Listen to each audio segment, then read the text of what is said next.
we stopped off and we got some food and water and stuff like that. And then he's like, all right, I'm going to drive. And I'm like, why? He's like, well, it's my car.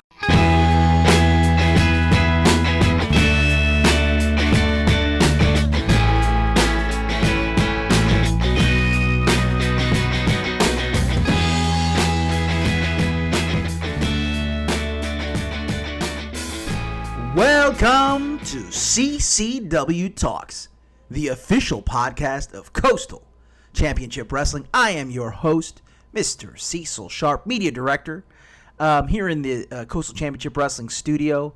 A few weeks back, we had a wonderful conversation with the man of the land, Bugs Moran, current Southeastern champion. And we had a little bit more on that conversation that I wanted to play for us today. And it was pretty fun, a little bit more free-flowing.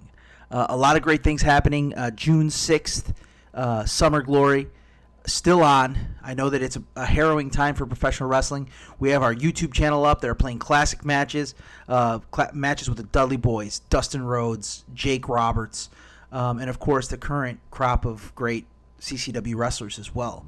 But first, I'd like to talk about CCW Training Facility. Do you love professional wrestling? Well, come join us. You ever dream of being a wrestler, referee, announcer, producer, manager, podcaster? The CCW Training Facility is South Florida's #1 place to be for professional wrestling training. Do not wait any longer. You start fulfilling your goals and your dreams today by calling 954-548-5779. Again, 954-548-5779. Located in sunny Fort Lauderdale, the CCW Training Facility has been the training place for the next generation of wrestling superstars for years. At the helm is internationally revered wrestler Pablo Marquez, a seasoned veteran of the ring. Marquez brings knowledge from all over the world and over 25 years of experience to every student that comes through the door. The school also features many guest trainers and seminars from WWE legends to NXT superstars to renowned luchadors. You don't have to be great to start, says Marquez, but you have to start to be great. I think you're going to let me get away with that read.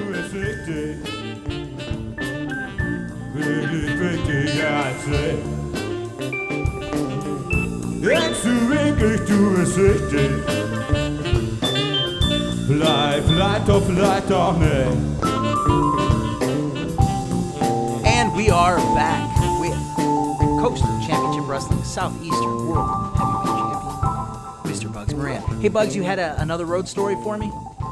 Yeah, man.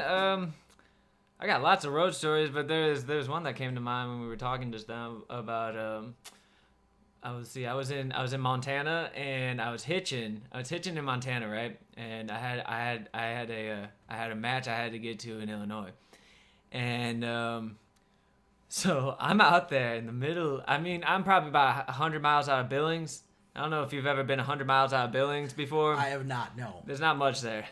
Not a lot going on, man, so the traffic was pretty thin, and I ended up finally finding a ride, and these two gentlemen picked me up, and I found out that the other gentleman in the front seat, in the passenger seat, was also a hitchhiker, so there were two of us, and, and that's just how it gets done sometimes.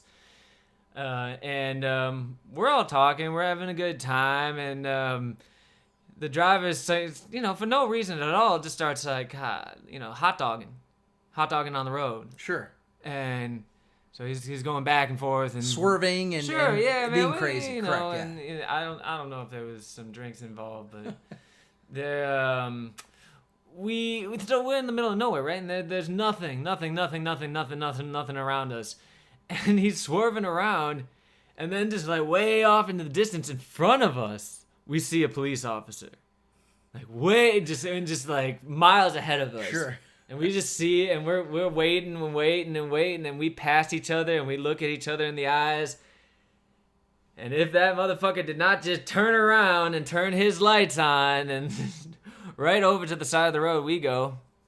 And so you got pulled over by a police officer who was in front of you guys. Yeah, well, he saw from like the other side of a mountain us like going back and forth and driving around. Yeah. Like he must have seen it from like some pass somewhere. Sure. I have no idea where he came from. Sure. So it was like the slowest, most agonizing process because we're like, oh my God, is that little dot gonna entirely screw up our whole day? And it did. And you know, when I got nothing to lose, so I got nothing to worry about. And I'm in the back seat, and they're asking for IDs, and like, sorry. And, you know, I give them a name, and they're like, we don't know who you are. It's not, all right, whatever. And this other dude's giving out a name, and they're like, we looked you up, and you are not this person. And so now I'm in the backseat of this car being like, holy shit, whose car did I just get into? What is gonna happen? And you know, the cops are like, it's the passenger, it's the guy in the other hitchhiker, right? And they're asking him, they're like, so where do you live? What's your name? This and that. And they're like, that's really funny because John Paul Jones living at this address has blue eyes and you have brown eyes. And then the dude just lost it and starts crying, you know? And so like the gig is up. It's over for this dude. And yeah, so the cops are like, he's like, oh, I'm this person. Yes, I know. I'm so sorry. And yeah, so they took his ass back in the car and they're like, okay, have a nice day, gentlemen. And let the two of us now go. Oh, actually, no, that's not true. This story doesn't end. I'm sorry. The story gets some. There's part one. Because he actually wasn't even legally allowed to drive. He wasn't legally allowed to drive. So then they're like, okay, well, we're going to give you a ticket because of this, because something to do with insurance or something or another. But you need to drive now. And I'm like, I need to drive? All I got is an ID card. They didn't even give you a driver's license. You were hitchhiking. Yeah. And you became the driver. I'm like, what? Oh, my goodness. So now I have to drive a car that has no speedometer on it.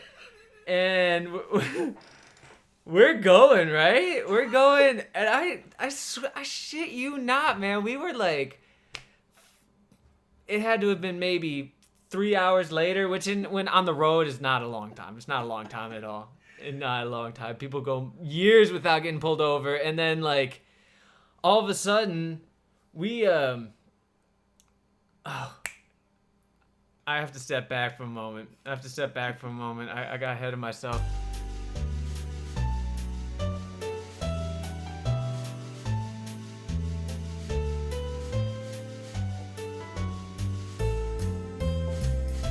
Boca Stone Design will create the kitchen or bathroom of your dreams. Countertops of all types, granite, quartz, porcelain, and more. Cabinets and tile with amazing quality and service with affordable pricing. Call now for a free estimate, 561-362-2085. Licensed, bonded, and insured. Remember, Boca Stone Design.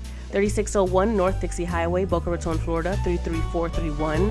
Call 561-362-2085. We stopped off and we got some food and water and stuff like that. And then he's like, all right, I'm going to drive. And I'm like, why? He's like, well, it's my car. I'm like, all right, good enough for me, man. That's fine. So we switched back drivers, and now he's driving. And then like 3 hours later, we get pulled over again because the police officer ultimately told us that we were going 5 miles an hour over on a car with a broken speedometer. And so which is pretty good if you think about it. It's pretty good, man. We're going down a mountain. We're going down a mountain. If you can kind of eyeball it without a speedometer, that's pretty good. We're going down a mountain, and this dude is like, nah, son, sorry. And we, so like the cop is behind us, and the guy's getting real nervous because apparently this is the third time he's been pulled over in the last day, and I'm only hearing about this other altercation now. So, because I might not have gotten into this car. But then, so the cops behind us, lights turn on. Dude's like, bro, you gotta switch with me.